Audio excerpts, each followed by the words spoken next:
Pwani Habari ni channel yako inayokupa habari moto moto zilizojiri hapa Pwani na kwingineko. Kaa nasi. Mheshimiwa Spika, kama waheshimiwa wabunge watakavyokumbuka, ibara ya 51(2) ya Katiba ya Jamhuri ya Muungano wa Tanzania inatamka kwamba mapema iwezekanavyo na kwa vyovyote vile ndani ya siku 14 baada ya kushika madaraka yake, Rais atamteua mbunge wa kuchaguliwa kutoka jimbo la uchaguzi anayetokana na chama cha siasa chenye wabunge wengi zaidi, anayeelekea kuungwa mkono na wabunge walio wengi, kuwa waziri mkuu wa Jamhuri ya Muungano wa Tanzania.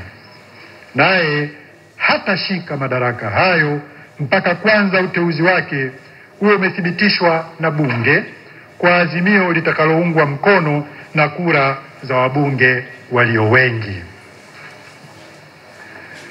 Mheshimiwa Spika, kama ulivyoliarifu bunge lako hili tukufu, Mheshimiwa Rais amemteua Mheshimiwa Dr. Mwigulu Lameck Nchemba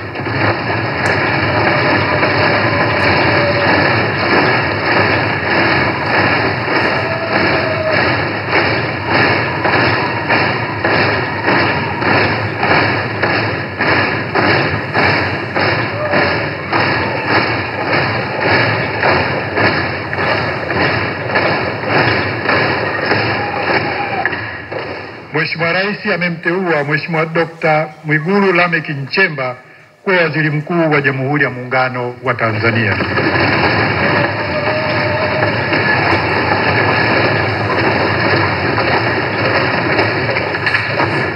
Kwanza, Mheshimiwa Dr. Mwigulu Lameck Nchemba ni mbunge wa kuchaguliwa kutoka jimbo la uchaguzi la Iramba Magharibi.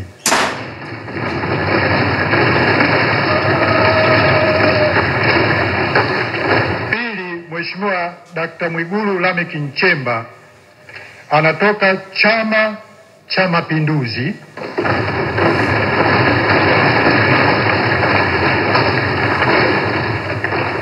ambacho kwa mujibu wa matokeo ya uchaguzi mkuu uliofanyika tarehe 29 Oktoba 2025 yaliyotangazwa na Tume Huru ya Taifa ya Uchaguzi, ndicho chama chenye wabunge wengi zaidi humu bungeni. Like, kushare, kucomment na kusubscribe ili kupata zaidi kutoka hapa Pwani Habari.